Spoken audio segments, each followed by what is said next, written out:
And they'll have somebody else, on who will be talking about how do you do a clothing brand from scratch and turn it into $1 billion unicorn. You're not going to stay here on this topic. This is your time with me, and it'll have some effect, and it'll start to fade. And that's what this is. I'd love to be doing my podcast. I just don't know how to do it safely. I want to talk about taking our lives back from the intelligence community. I want to talk about taking our lives back from Silicon Valley, even though those people are my friends. I want to talk about taking my life back from the phone, from despair, from not having a future. I want to talk about having a glorious existence that is not mediated by morons who sit inside the Beltway and play with large budgets and hurt people, particularly really good people who are good at their job, who are trying to figure out how to advance humankind, their family, the national interest, and get fouled. I did not ask for Jeffrey Epstein to fall into my life. I met him once. But it was enough to know, holy cow, the Harvard math department can't be what I think it is. Why was he there? I didn't even know. I never heard his name when I was there. Is that where you met him in No. Harvard? No.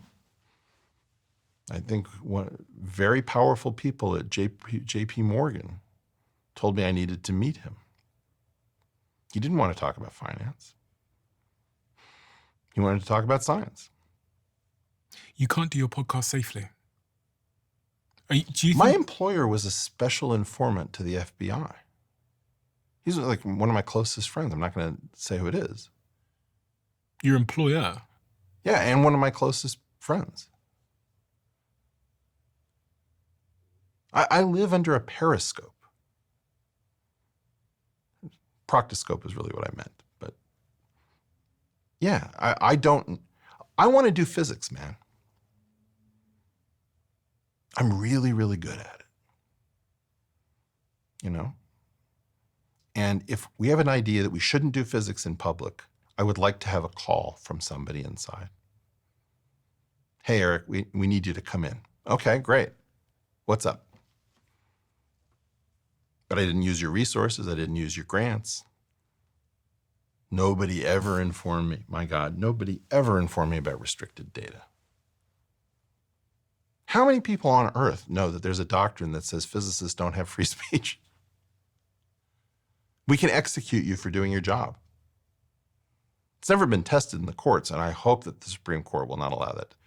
But if we have a problem that is so serious in theoretical physics that it needs the world's largest exemption from free speech, we need to amend the Constitution. You can't just do this as a sneak attack where you reserve the right casually to hook the 1917 Espionage Act up against the 1946 and 54 Atomic Energy Acts.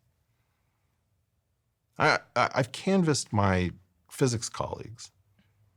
One of the memes against me, which is very funny, is that no physicists take me seriously when I'm in their offices all the time. I just don't know what my life is. And with this latest advent of war in the Middle East, are you really going to pretend that if you can Google all of these things that I have no idea what I'm talking about? I'm looking to have a conversation with my own government. I'm looking to have a conversation about theoretical physics. And I can do it quietly, but I have rights, and I do not believe that the 1946 and 1954 Atomic Energy Acts are constitutional. Try me. There is no restricted data. You can't do that to an American. And you can't just keep mounting covert influence campaigns, I just spent 5 days in the physics department. I'm not allowed to say that it was 5 days in the physics department as a visitor.